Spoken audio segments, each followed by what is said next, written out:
Tama, bumabaha talaga ang mga NBA teams na nag-o-offer kay Kai Sotto para maglaro sa kanilang mga NBA team workouts at minicamps. Ito ang sinabi mismo ni Tony Ronzoni, ang agent ni Kai Sotto. Hinihintay na lang ang final schedule para maabisuhan si Kai kung kailan ito lilipad patungong US. Isang madugong tryout ang sasalihan ni Kai with the hope na dito niya makumbinse ang mga NBA teams na meron talaga siyang ibubuga. Sa ngayon ay hindi pa pinangalanan officially ng kampo ni Kai ang mga NBA teams na lalaruan niya. Pero intay-intay lang tayo, basta sigurado ay multiple NBA teams ang invited na si Kai sa kanilang mga minicamps and workouts. Dito pa lang ay makikita na natin ang mataas pa rin na interest ng mga NBA teams sa ating idol. And hopefully sa mga tryouts ay impressive ang ipapakita niya, more than enough to grant him an NBA guaranteed contract. Pero again, dadaan pa si Kai sa isang madugong tryout na kung saan he will be competing with hundreds of elite players, if not thousands. Napakaraming nagagawa ng pwesto na makapasok sa isang NBA roster, and it makes it even more difficult para kay Kai na makapasok sa NBA.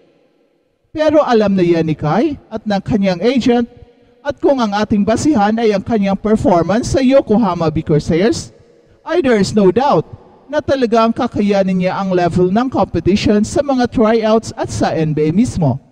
Kung sa height lang, ay wala na sigurong tatalo pa kay Kai, plus the fact that he is a very skilled player, ay ito ang main reason that Kai remains a very interesting NBA prospect.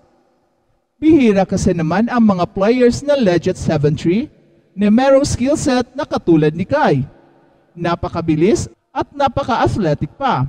Kahit ang ibang mga 7-footers sa NBA ay dinaig pa sa skills ni Kai at quickness. Grabe pa ang kanyang jumping ability na hindi mo akalaing isang legit 7'3" player. Kaya hindi talaga mahindian ng NBA ang mga katulad ni Kai na matangkad na napaka-skilled pa. And this year ay nagdagdag pa ng timbang ang ating idol at sa pagbigat ng kanyang timbang ay lumalakas rin ang kanyang katawan. Ito kasi ang hinahanap kay Kai in the previous years nang gusto niyang pasukin ang NBA pero manipis pa ang kanyang katawan at hindi pa talaga kaya niya ang pisikalan. Yet this year ay malakas na ang kanyang katawan at bumibilis pa ang kanyang mga galaw. Kaya ang daming rason for us to believe na ngayong taon na siya makakapasok sa NBA. Hindi pa man complete player si Kai at age 22, pero his body and his skills is more than enough to withstand the level of competition sa NBA. In fact, hanggang ngayon, ay patuloy pa rin ang pagpapalaki ng kanyang katawan, and it is expected na mag-peak ang program ni Melantine ngayong June and July in time sa mga workouts and minicamps, at sa July naman sa Olympic Qualifying Tournament at ang NBA Summer League. Kaya siguradong ang lahat ng mga ito ay alam ng mga NBA teams at siguradong hinihintay na nila ang pagbabalik ni Kai sa US. This time, the signs are good. Isang new and improved Kai Sotto ang makikita ng NBA sa kanyang pagbabalik. Isang fully healthy rin na Kai ang maglalaro at siguradong gugulatin na naman niya ang lahat. Iwas lang sa injury at siguradong this year ay matutupad na ang NBA dream ni Kai Sotto. With the help of our prayers and unwavering support, ay siguradong may Pinoy NBA player na next season. At balitang NBA naman, ayon sa mga report, hindi aalis si LeBron James sa Los Angeles Lakers para sumama kay Bronny James sa ibang NBA team. Well, dati nang sinabi ni LeBron James na gusto niya makalaro ang kanyang anak na si Bronny sa NBA. Pero umatras na siya sa pahayag na yon. Hindi na dapat mag-draft ang mga NBA teams kay Bronny James sa pag-aakalang makukuha rin nila si LeBron James bilang free agent. Maaring makipag-ugnayan ang mga front offices sa kinatawan ni LeBron James o kay Bronny James bago ang NBA draft na gaganapin sa June 26 to 27 para itanong kung ang pag-draft kay Bronny ay magdudulot ng pagsama ni LeBron James sa team na yon. Gayunpaman, ayon kay Shams Charania ng The Athletic, na ang magiging sagot ni LeBron James sa ngayon ay hindi.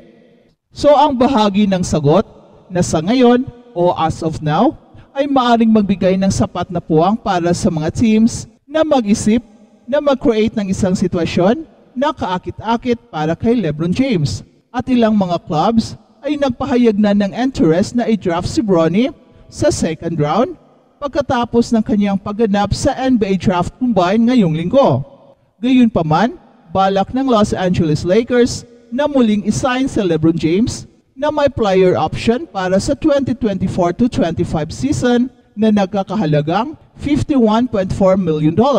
At tuparin kung anuman ang hiling ni LeBron James. At ayon sa lahat ng report, ang 4 na beses na NBA MVP ay nagbabalak na mananatili sa Los Angeles Lakers, lalo na kung ang Lakers ay magdagdag ng isang head coach na gusto niya at mag-trade para sa isa pang bituin na makakasama niya at ni Anthony Davis. Sa season na ito, natapos ang Lakers bilang number 8 seed sa Western Conference bago talunin ang New Orleans Pelicans sa NBA Play-In Tournament. Natanggal sila sa playoffs sa 5 laro laban sa defending champion Denver Nuggets. At nung nakaraan, sinabi ni LeBron James na gusto niyang laruin ang kanyang huling NBA season kasama ang kanyang anak at pipirma sa kupunan na magda-draft kay Bronny. Gayunpaman umatras na siya sa desisyon na yon kamakailan at inamin na ang maglaro kasama si Bronny ay ang kanyang pangarap pero hindi naman kinakailangan na gusto rin ito ng kanyang anak. Pagkatapos ng pagtatapos sa season ng Lakers, sinabi niya na ang paglalaro kasama si Bronny ay hindi na prioridad para sa kanya. Sinabi ni Bronny James sa mga reporters sa Draft Combine na ayaw niya makilala lamang bilang anak ni LeBron James. Gusto niyang husgahan siya ng mga tao batay sa kanyang skills and talent. Sa kanyang tanging season sa USC, nag-average si Bronny ng 4.8 points, 2.8 rebounds, 2.1 assists in 25 games. At na-miss niya ang unang kalahati ng season matapos nagka-cardiac arrest sa isang workout at sumailalim ng isang heart surgery. Pero pinayagan siyang makasama ang Trojans sa natitirang bahagi ng kanilang kampanya. Na-clear na si Bronny para makibahagi sa mga aktibidad sa Draft Combine, kung saan napabilib niya ang mga observers sa kanyang athleticism at shooting skills. At maganda ang kanyang ipinakita sa mga scrimmages. Anumang tanong tungkol sa paglalaro ng mag-amang LeBron James ay madaling masagot kung magagamit si Bronny sa Lakers sa second round pick sa number 55. At maaari itong maging isa sa pinakamalaking storyline ng draft, lalo na kung kailangang umangat ng Los Angeles Lakers upang mapili si Bronny.